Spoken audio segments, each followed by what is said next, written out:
6h, 9h, Europe 1 matin. 7h20, Thomas Schnell sur Europe 1. Bonjour Olivier Babot, c'est mercredi que les enfants vont découvrir les cadeaux sous le sapin, mais vous, dès ce matin, vous vous offusquez des soi-disant cadeaux offerts par l'État en matière économique. Oui Thomas, à 2 jours de Noël, je m'en voudrais de nuire à la magie de ce moment familial où s'échangent les cadeaux par milliers, mais je profite de son approche pour critiquer l'idée de cadeau telle qu'elle est employée dans un contexte politique, en montrant son vrai sens économique. Alors quand parle-t-on de cadeaux en politique ? Eh bien, un cadeau, pardon de l'évidence, c'est quelque chose qui est donné gratuitement.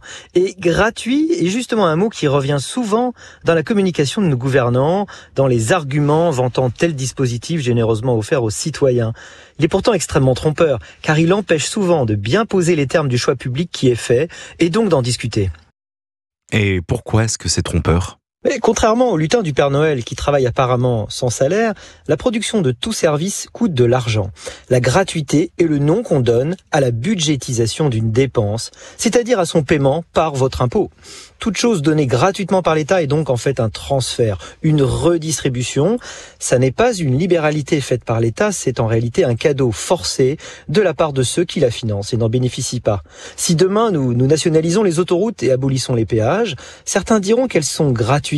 Mais en réalité, ça reviendra à ce que les Français qui n'ont pas de voiture ou bien qui ne prennent pas l'autoroute payent pour ceux qui en profitent. Oui, mais si le cadeau est financé non pas par les prélèvements, mais par de la dette ? C'est la même chose. La dette n'est qu'un impôt différé. On ne nous prête qu'à hauteur des recettes fiscales futures espérées, plus précisément à hauteur des excédents primaires futurs, c'est-à-dire des recettes en excédent de nos dépenses en remboursement de la dette. D'ailleurs, on nous présentera dès 2025 la facture de nos quoi qu'il en coûte passés à travers des hausses d'impôts. Ça arrive assez vite. On entend aussi souvent critiquer les cadeaux que l'État ferait. Oui, on pense aux prétendus cadeaux aux entreprises ou aux riches. Ces cadeaux sont en fait de moindres prélèvements, toujours massivement plus importants qu'ailleurs. On appelle chez nous cadeau tout desserrement de l'étranglement fiscal.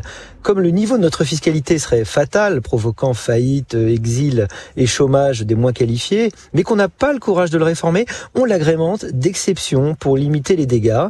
Mais prendre moins, ça n'est pas donné. Bon, alors si on vous écoute, Olivier, on comprend qu'il ne faut pas croire au Père Noël étatique. Oui, méfiez-vous des Pères Noël quand ils ne descendent pas de la cheminée, mais siègent au Parlement. Le célèbre abbé de Montaigne, Étienne de la Boétie, se moquait déjà au XVIIe siècle dans son discours de la servitude volontaire de ceux qui recevaient de l'État sans comprendre qu'il ne leur donnait que ce qui était à eux. Je cite, les tyrans faisaient largesse du quart de blé, du septier de vin, du sesterce, et c'était pitié alors d'entendre crier « Vive le roi !» Ces lourdeaux ne s'avisaient pas qu'ils ne faisaient que recouvrer une part de leurs biens, et que cette part même qu'ils en recouvraient, le tyran n'aurait pu la leur donner si, auparavant, il ne leur avait enlevé.